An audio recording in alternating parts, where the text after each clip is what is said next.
Assalamualaikum warahmatullahi wabarakatuh. Nama saya Kamila Alifia dari kelas 12 IPA 5. Di sini saya akan sedikit menjelaskan tentang sejarah Islam di Indonesia. Yang pertama, masuknya Islam di Indonesia. Ada beberapa teori terkait sejarah masuknya ajaran Islam di Indonesia. Agama Islam masuk ke Nusantara melewati perjalanan panjang dan dibawa oleh kaum muslim dari berbagai belahan bumi. Sekarang, Indonesia menjadi negara dengan jumlah penduduk muslim terbesar di dunia, mencapai 229 juta jiwa atau 87,2% dari total penduduk 273,5 juta jiwa. Menurut beberapa teori yang ada, ajaran Islam masuk ke Indonesia melalui orang-orang dari berbagai bangsa. Sebagian dari mereka ada yang datang ke Nusantara untuk berdagang sembari berdakwah. Ada pula kaum ulama atau ahli agama yang memang datang ke Nusantara untuk menciarkan agama Islam.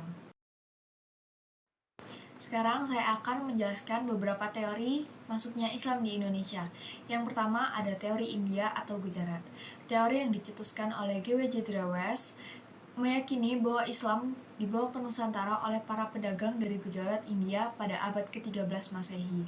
Kaum saudagar Gujarat datang melalui Selat Malaka dan menjalin kontak dengan orang-orang lokal di bagian barat Nusantara yang kemudian melahirkan Kesultanan Samudra Pasai sebagai kerajaan Islam pertama di Indonesia. Salah satu bukti yang mendukung teori ini adalah ditemukannya makam Malik As-Soleh dengan angka 1297. Nama Malik As-Soleh sebelum masuk Islam adalah Marasilu. Ia merupakan pendiri Kesultanan Samudra Pasai di Aceh. Teori yang kedua yaitu teori Arab atau Mekah. Teori selanjutnya tentang masuknya Islam di Indonesia diperkirakan berasal dari Timur Tengah, tepatnya Arab. Teori Arab atau Mekah ini didukung oleh Abdul Malik Karim Amirullah atau yang biasa disebut Buya Hamka. Menurut Buya Hamka, Islam sudah menyebar di Nusantara sejak abad ke-7 Masehi. Hamka dalam bukunya berjudul Sejarah Umat Islam tahun 1997 menjelaskan salah satu bukti yang menunjukkan bahwa Islam masuk ke Nusantara dari orang-orang Arab. Bukti yang diajukan Hamka adalah naskah kuno dari Cina yang menyebutkan bahwa sekelompok bangsa Arab telah bermukim di kawasan pantai barat Sumatera pada 625 Masehi. Di kawasan yang pernah dikuasai kerajaan Sriwijaya itu juga ditemukan nisan kuno bertuliskan nama Syekh Rukunuddin wafat tahun 672 Masehi. Teori yang ketiga yaitu teori Persia atau Iran. Teori bahwa ajaran Islam masuk ke Nusantara dari bangsa Persia atau wilayah yang kemudian menjadi negara Iran pada abad ke-13 Masehi didukung oleh Umar Amin Hussein dan Hussein Joyo-Diningrat.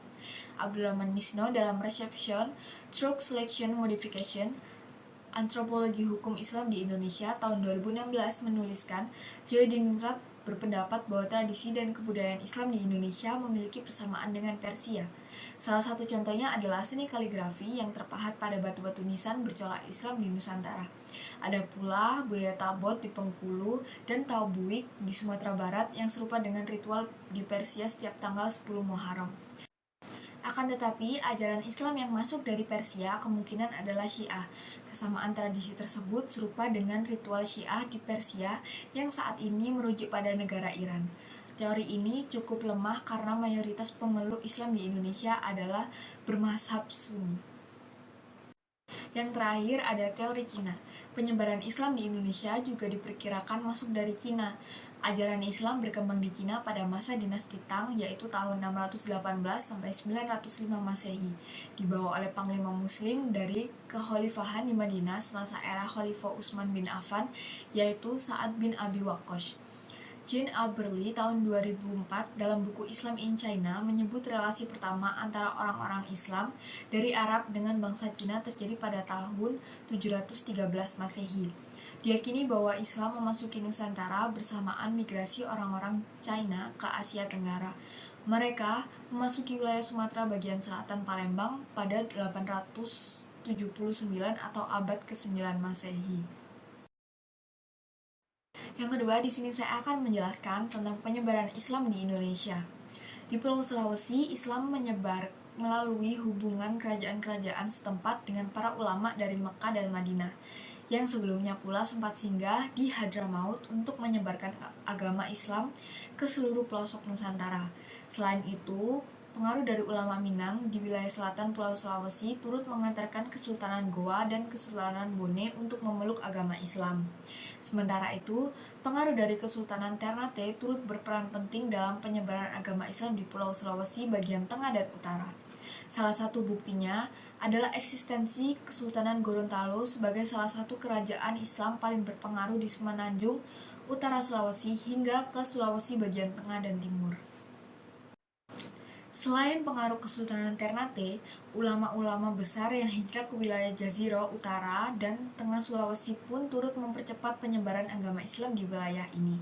Selain itu, Kesultanan Tidore yang juga menguasai tanah Papua sejak abad ke-17 telah berhasil melakukan upaya penyebaran agama Islam hingga mencapai Semenanjung Onin di Kabupaten Fak-Fak, Papua Barat. Yang ketiga, saya akan menjelaskan media penyaluran Islam di Indonesia. Penyebaran agama Islam di Indonesia berlangsung secara cepat. Ajaran yang memuat nilai ketakwaan pada Tuhan, kedamaian, dan kesetaraan antar manusia menarik minat masyarakat Indonesia untuk menerima dan memeluk agama Islam.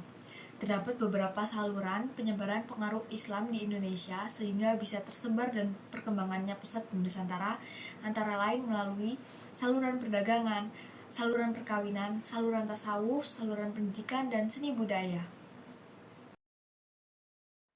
Yang pertama, saluran perdagangan.